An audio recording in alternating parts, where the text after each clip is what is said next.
Where are we? This is Mark McNeese in New York City, and you're listening to Aged Perfection, where age is embraced and life is celebrated.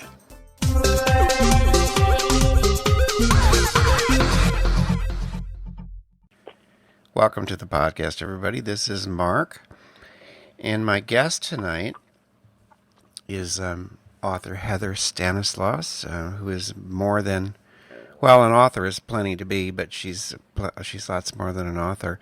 And Heather, welcome to the podcast. Thank you. I'm very happy to be here. Thank you for having me.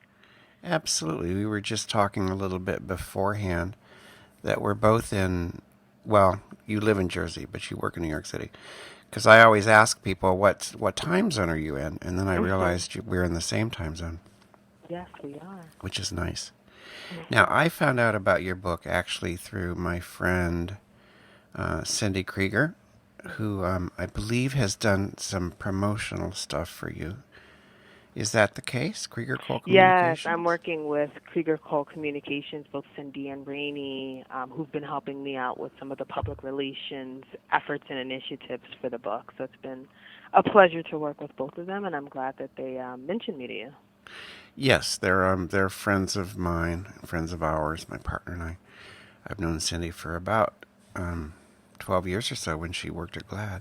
But I want to talk about your book. It is The Evolution of Her, Redefining Your Beliefs About Your Feminine Identity. Let's start by what got you to write the book? I know that you spent over 10 years practicing yoga and meditation. And what was the journey to write the book?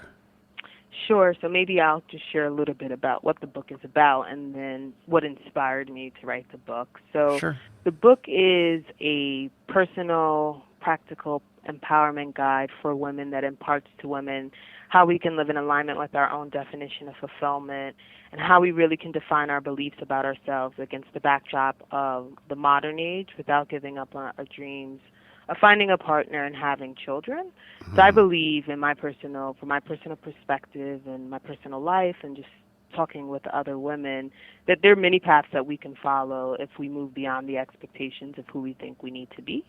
And so the inspiration from my book really came as a young woman. I believed that my life needed to follow a prescriptive life plan, that I had to be married, that I had to have kids, and all of that had to happen by a certain age in order for me to be happy. And when that didn't happen in the time frame that I planned for myself, I experienced a lot of self-doubt, a lot of anxiety, and a lot of fear.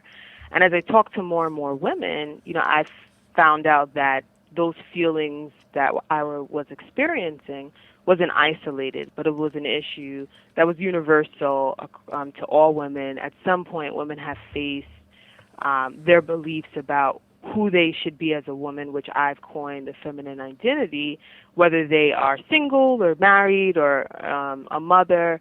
There's always these expectations of who we should be, and so it's a struggle in terms of balancing those expectations and the desire to live our own lives. And so I really wanted to share a new and refreshing perspective on how we can think about our lives.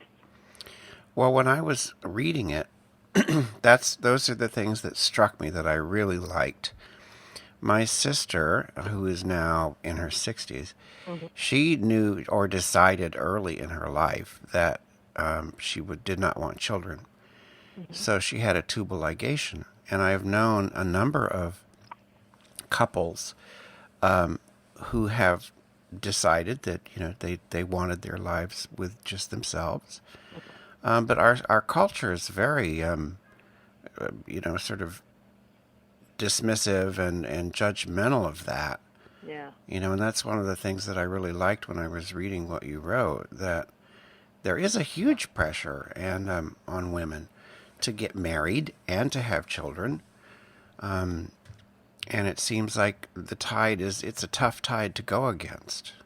Oh, absolutely. I mean, if you speak to most women, at some point in their lives, they face this challenge and, or the struggle, I should say. And it doesn't just stop with, a woman who's single and the expectation of her is to get married and then have kids, and then once women get married, then everyone's pressuring them, when are you going to have kids?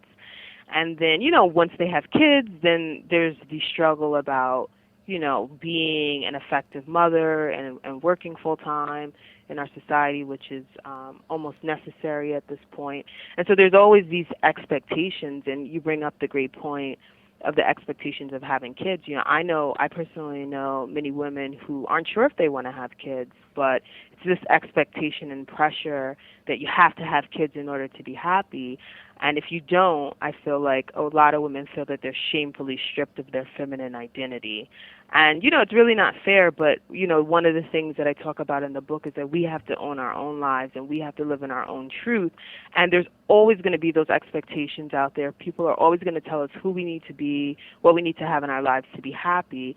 But when we're able to get underneath our thinking, to the origination of our thoughts, and really explore who we are, I think that the outcome of that is that we really find out who we are, what we want, and what's going to make us happy, and the influence of other people's judgments are less impactful to us at that particular point. Now, what do you think, or what would you suggest for women who are under a lot of cultural pressure? I mean, it's one thing to be able to, it's great to be able to sort of understand your identity and form your identity and make choices about who you want to be. But what about women who, for instance, have families pressuring them and siblings pressuring them, and how do you get around, how do you sort of go against that and not surrender?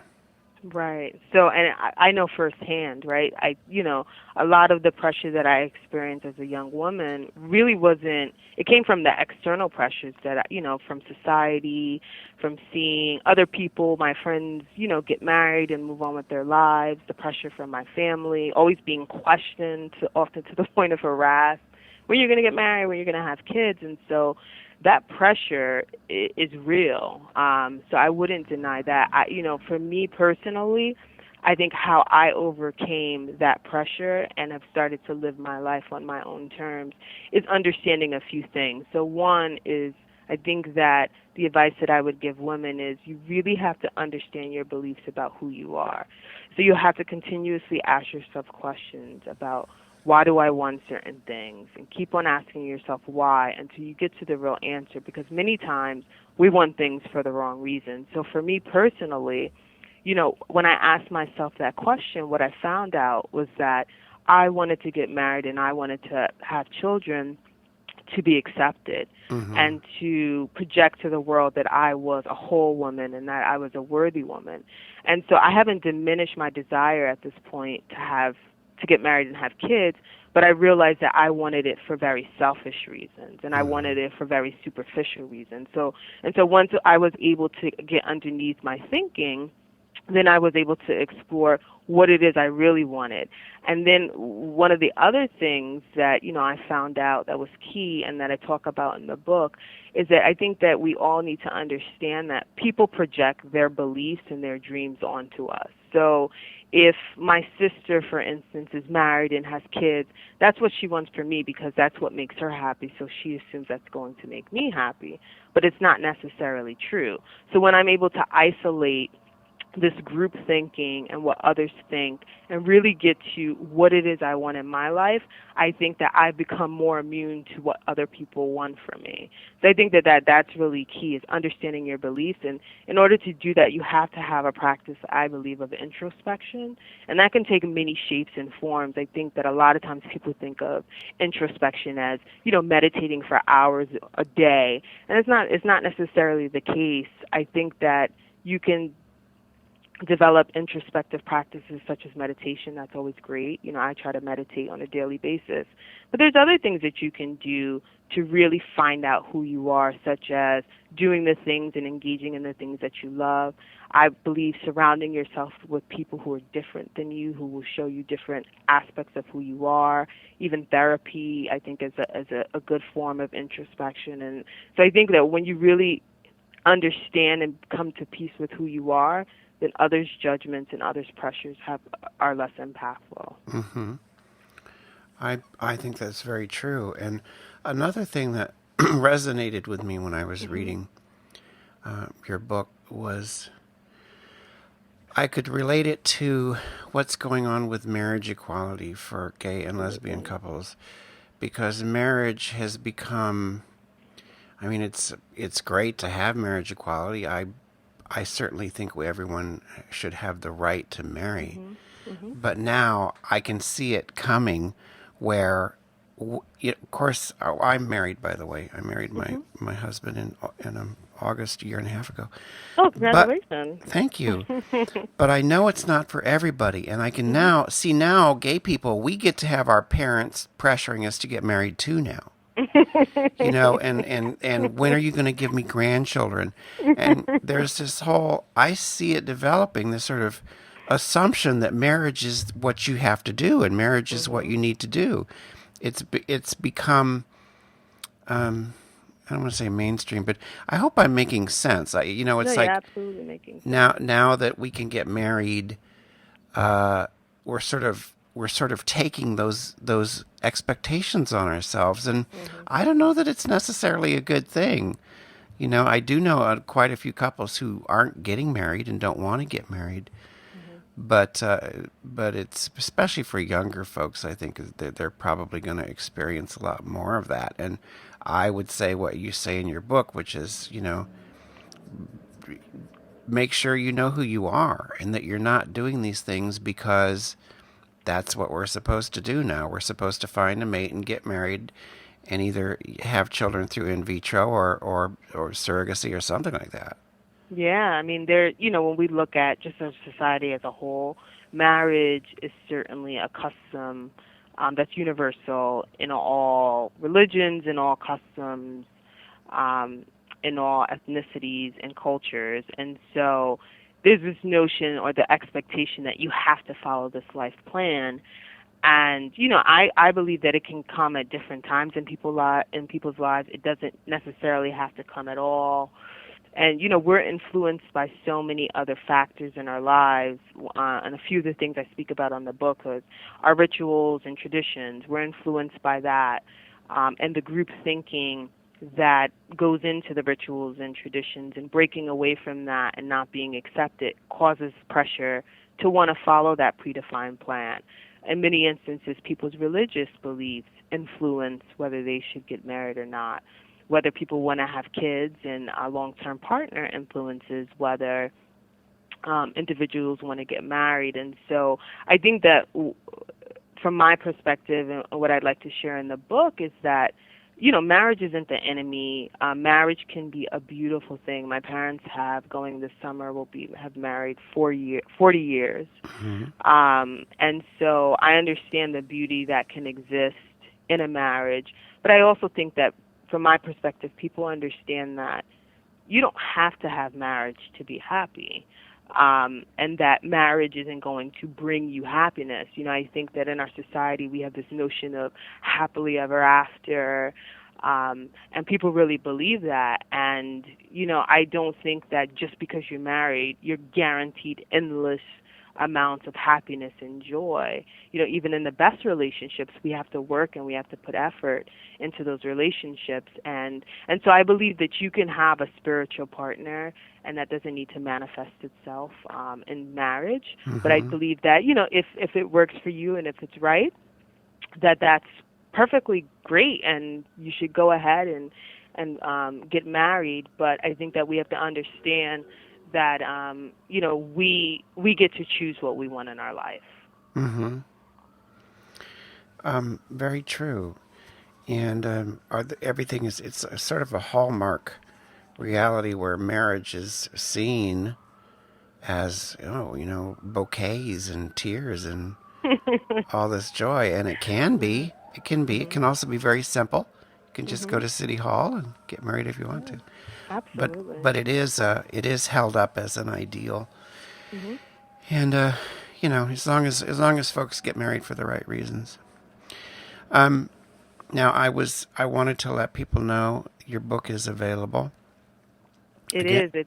Yeah, It's go ahead. available in paperback form on Amazon, and then also ebook form on Amazon Kindle, Apple iBooks, and Barnes & Noble's Nook.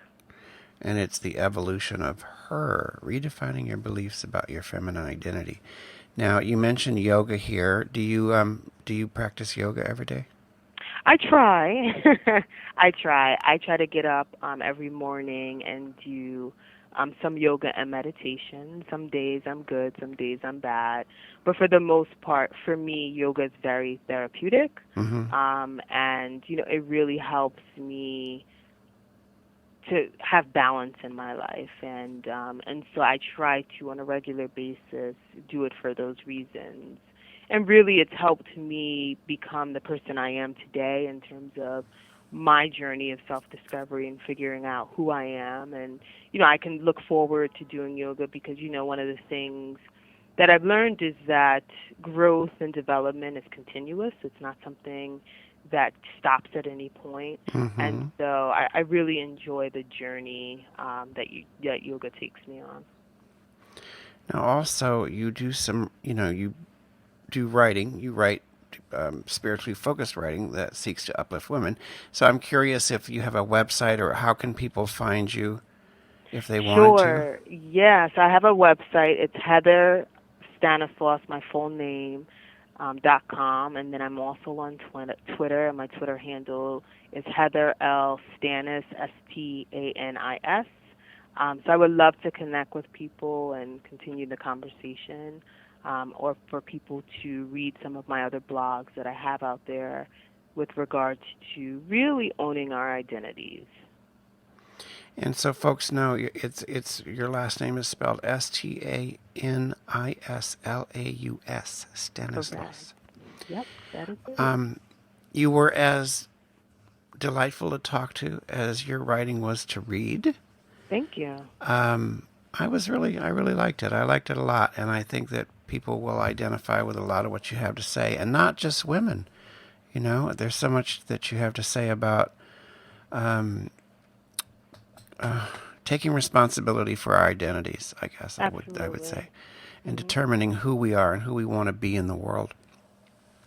Yep. Because there's peace there too. That's something that I've experienced lately is sort of having an epiphany and saying, this is what I want in my life, this is not what I want in my life, because I'm going on a tangent here, but I think we create our own stresses. Most of the stresses in my life are self-generated. Mm-hmm. And when I'm willing to just have a moment of clarity and say, I don't really want to do this anymore, I don't need this in my life, I don't need that in my life, then there's also a level of peace and relaxation that comes with that. Absolutely. I couldn't agree with you more. There's definitely, there's just a lot of anxiety, worry, fears that we have, and pressures that we put on ourselves. And I think when you're able to really dig deep within yourself, I think that you realize that most of that is self-inflicted, and most of that really just exists in our heads. Yes. And it's not necessarily reality. And once we're able to separate that part of ourselves that worries, that has these fears from who we truly are, there is true peace in that. And, I've recognized that in my own life. I used to be a highly stressed out person, very confused, very lost. And then when I started to dig deep, I realized that's not really who I am. That I'm really this being who should be at peace. And so I've experienced significant transformation in my own life, just getting to know myself and realizing that, I'm not my thoughts, that, I'm not my stress, I'm not my fears, I'm something greater than that. Well, I'm glad you're sharing it with people, and I'm glad you agreed to talk to me and be on part of the Age to Perfection podcast. And I'll send you the link to this tomorrow. It's either tomorrow. Yeah, I'm pretty sure tomorrow morning I'll put it up. Certainly by Friday, and I'll send that to you. And it's been just a great conversation with you. It's been a pleasure. Thank you for having me on the show. Thank you, Heather. All right, great. Have a great day. You too. Bye. Okay, bye.